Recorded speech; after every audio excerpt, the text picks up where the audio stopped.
In October 2015, the city of Orlando was rocked by a shocking and tragic crime that left the community reeling.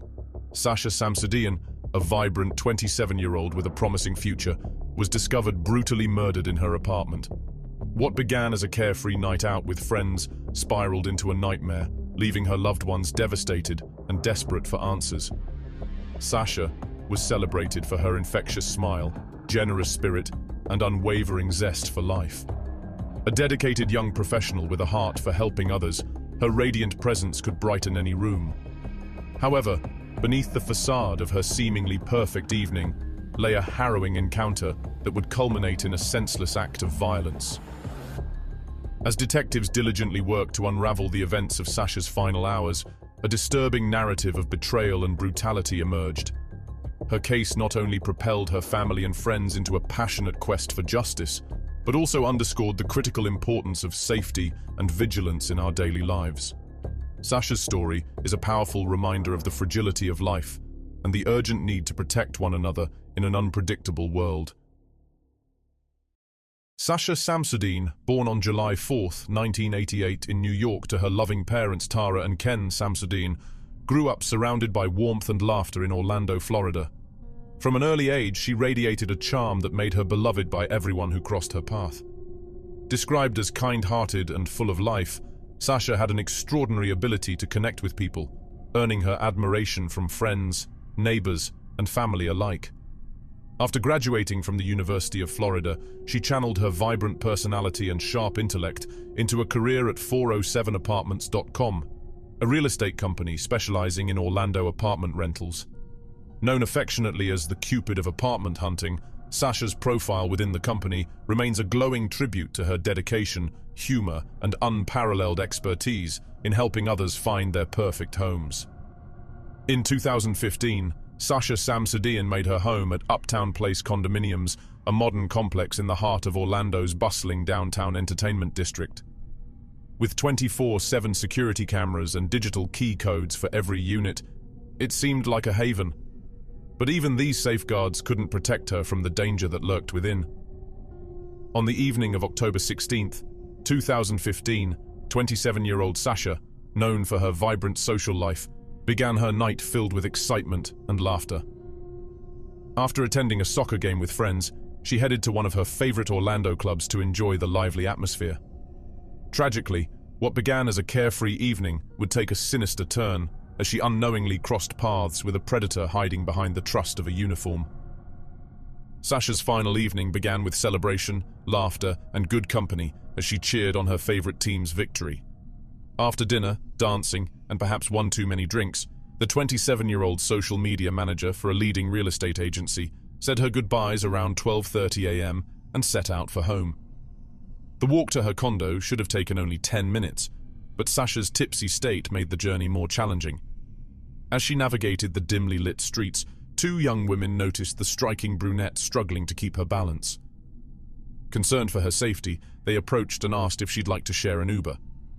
Grateful for their kindness and knowing she wasn't in the best shape to make it home alone, Sasha accepted their thoughtful offer, not realizing this small moment of goodwill would be one of her last interactions.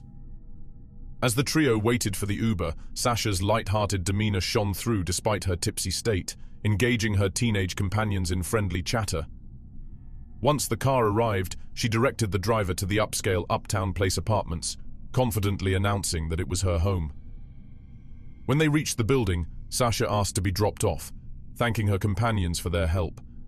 However, the two young women, still worried about her safety, insisted on escorting her to the entrance. At the door, Sasha searched her pockets, but came up empty-handed. Her keys were nowhere to be found. Flustered and clearly frustrated, she realized she couldn't access the secure complex without them. Hoping for assistance, she approached the security guard on duty, but he firmly explained that without a key or proof of residency, building policy prohibited entry. It seemed for the moment that Sasha was stuck outside, uncertain of her next steps. Amidst the group's deliberations on their next steps, a resident appeared with a key in hand, bringing a spark of hope to the scene. He recognized Sasha, a fellow tenant, and promptly let her in. With a reassuring nod, Stephen Duxbury, the vigilant security guard, assured the kind-hearted Samaritans that he would handle the situation from there. Feeling relieved, they departed, confident that the woman they had supported was now in capable hands. Once inside, the building's numerous surveillance cameras captured the moment Sasha ascended the stairs to her third-floor apartment, with Duxbury trailing closely behind. It soon became apparent that upon arriving at Unit 345, Sasha diligently entered the key code into the door's lockpad, but to her dismay, the mechanism refused to budge. Despite her best efforts to recall the correct sequence, the numbers seemed to escape her mind. The pressure didn't ease as the imposing Duxbury loomed over her shoulder, scrutinizing her every attempt. Sasha suddenly remembered that her keys and the information needed to access her apartment were likely in her car. Not wanting to retrieve them alone, she turned to the security guard, Stephen Duxbury, for help. He agreed to accompany her, and the two made their way toward the parking garage. Midway there, Sasha paused, claiming the code to her apartment had come back to her. With a renewed sense of direction, the pair turned around and re-entered the building, heading for the third-floor staircase. Unfortunately, the security cameras didn't cover the hallways or stairwells, leaving investigators to piece together the events that followed, based on Duxbury's account. What happened next would lead to a tragedy that no one could have foreseen. Duxbury claimed that around 3 a.m. he informed Sasha he needed to complete his floor patrols and promised to return shortly. When he came back, the hallway outside apartment 345 was empty. Believing she had managed to access her apartment, he resumed his rounds without concern. The next morning, Sasha was supposed to meet her friend Anthony Roper for breakfast, but she never arrived. Assuming she had overslept, Anthony initially dismissed it and ate alone. However, by early afternoon, concern began to set in when multiple calls to Sasha's phone went unanswered. What started as a minor worry soon escalated into a chilling discovery. Growing increasingly uneasy, Anthony enlisted a few mutual friends to join him in checking on Sasha at her apartment. Upon arriving, they noticed her car parked in its usual spot, with a baby shower gift still inside, a sign that she hadn't left as they had hoped. Determined to ensure her safety, they entered the building and knocked on her door, but received no response. Concerned, they alerted the police to perform a welfare check. When officers arrived, they worked with the building's security guard to override the system and gain access to Sasha's unit. What they found inside was a horrifying scene. On the bed, partially concealed beneath a comforter with one arm exposed, lay Sasha Samsudean. As the officers removed the cover, the true brutality of the attack became chillingly clear. The vibrant young woman had been the victim of an unspeakable act of violence. Homicide detectives swiftly descended upon the scene, met with grim evidence of the brutality Sasha had endured. The torn fabric of her panties, which had lacerated her skin, pointed to a violent sexual assault.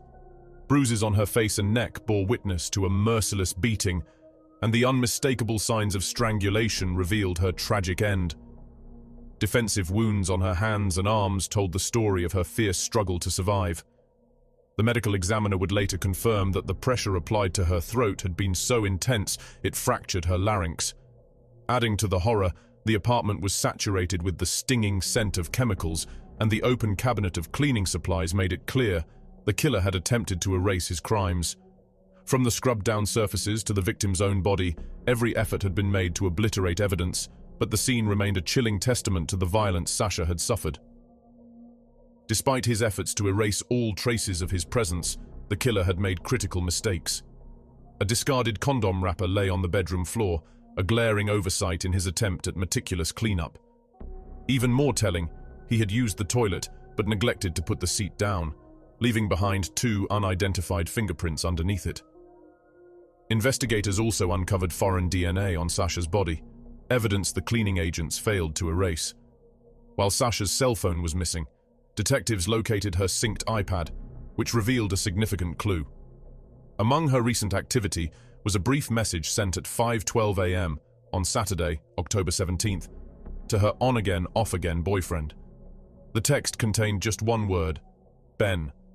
This seemingly simple message would add a crucial piece to the puzzle of her tragic final hours.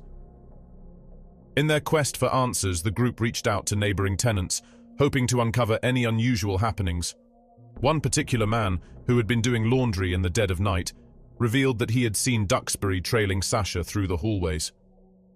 Although he found the guards' vigilance somewhat excessive, considering the building was hailed as one of the safest in the city, he hadn't paid it much attention at the time.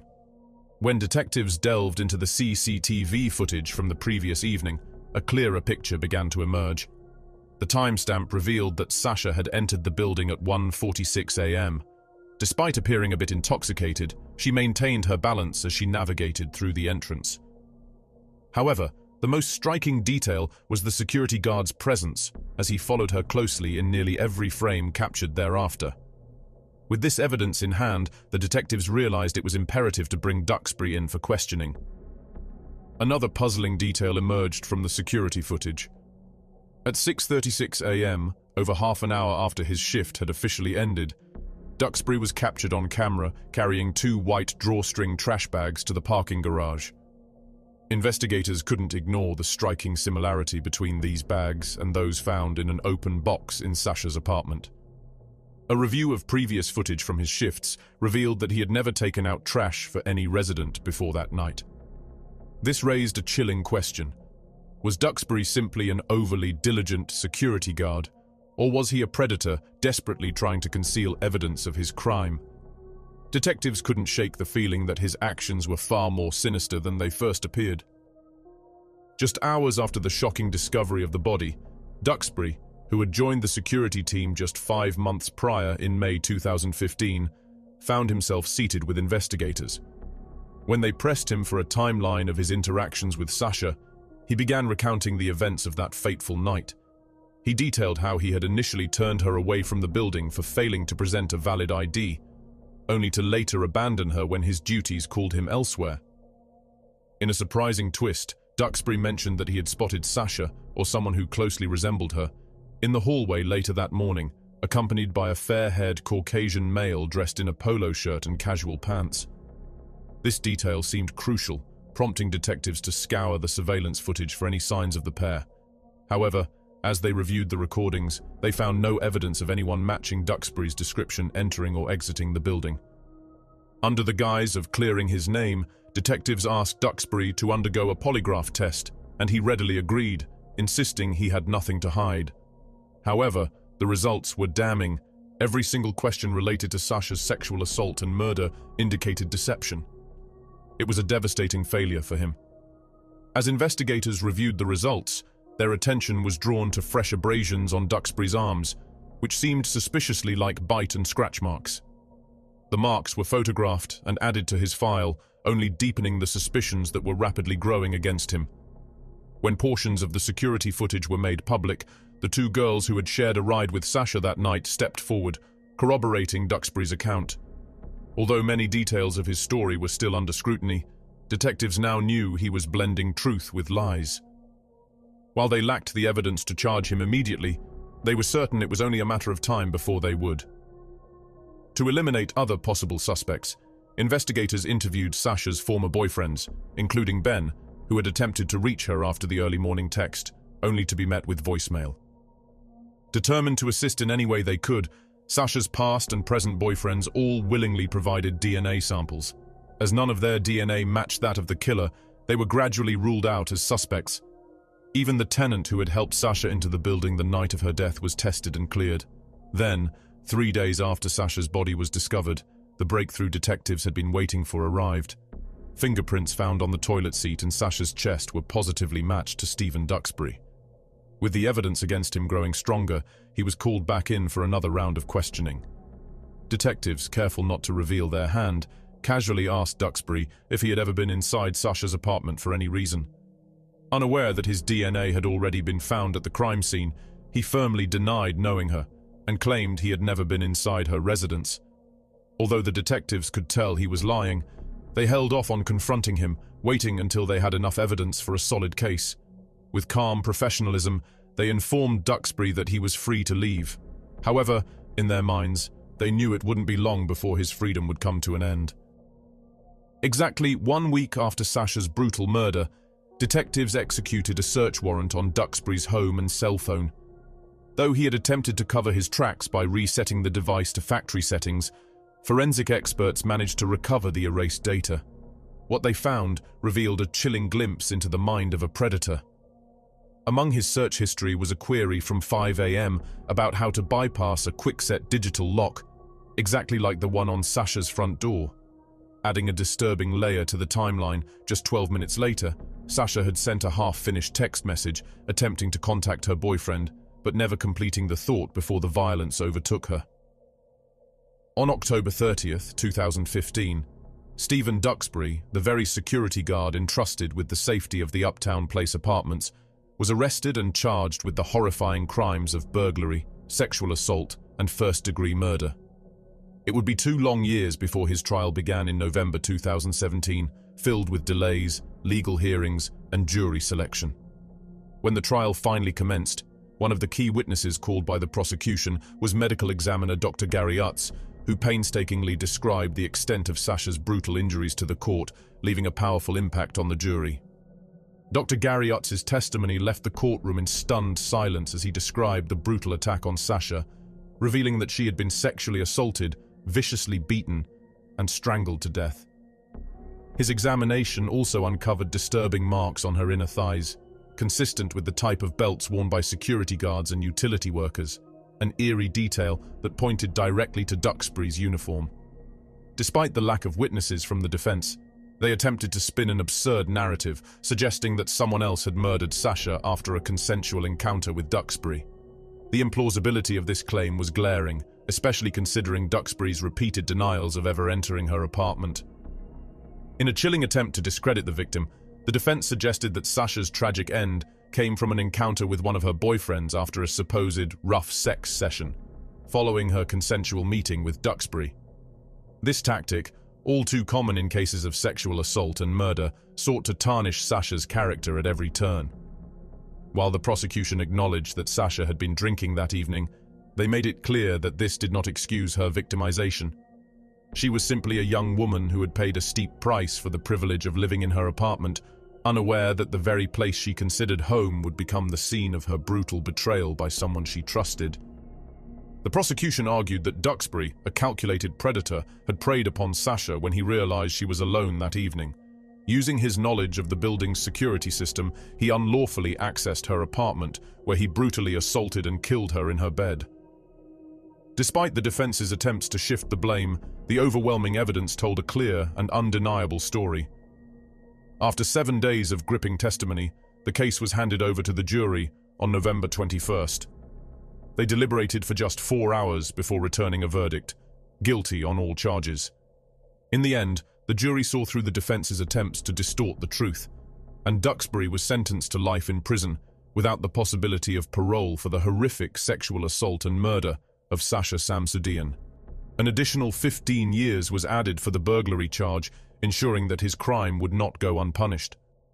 Though satisfied with the verdict, Sasha's parents were deeply troubled by the horrific events that had unfolded at the Uptown Place apartments, a place their daughter had chosen for its supposed enhanced security.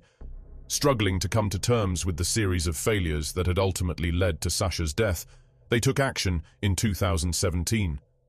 Determined to seek accountability, they filed civil lawsuits against both the Uptown Place Condominium Association and the security company responsible for the building's safety.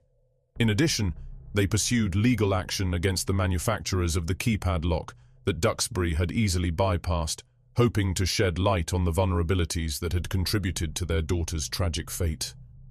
Amid the ongoing legal battle against the building's management and security company, shocking revelations surfaced from the proceedings. It was discovered that during his brief time as a security guard, numerous residents had filed complaints against Duxbury, accusing him of abusing his authority, with some even claiming he had harassed them. In 2019, Duxbury's attorneys filed an appeal, challenging the use of his polygraph results in court, particularly his knowledge of Sasha's manner of death before it was made public. However, their request for a retrial was swiftly denied. Now, Stephen Duxbury resides at the Graceville Correctional Facility in Jackson County, Florida, where he will remain for the rest of his life, paying the price for his monstrous crimes. The heartbreaking and senseless murder of Sasha Samsudean left a profound impact on her family, friends, and the entire Orlando community. A young woman whose spirit shone with kindness, love, and positivity was taken from this world far too soon, creating an irreplaceable void in the lives of those who cherished her. Sasha's narrative is not just one of tragedy, it stands as a powerful call to action, a poignant reminder of the necessity for vigilance and safety in our everyday lives. Her untimely death illuminated the urgent need for enhanced security measures, heightened personal awareness, and stronger protections for those who are most vulnerable, particularly in spaces where they should feel secure. Though Sasha's life was cruelly cut short, her memory endures in the hearts of all who knew and adored her. Let her story inspire us to treasure every moment, look out for one another, and relentlessly advocate for justice and safety in her honor. Rest in peace, Sasha Samsudean. Your light will forever shine bright, and you will never be forgotten. If you found this video compelling, leave a like and your thoughts in the comments. Be sure to subscribe and watch our other videos.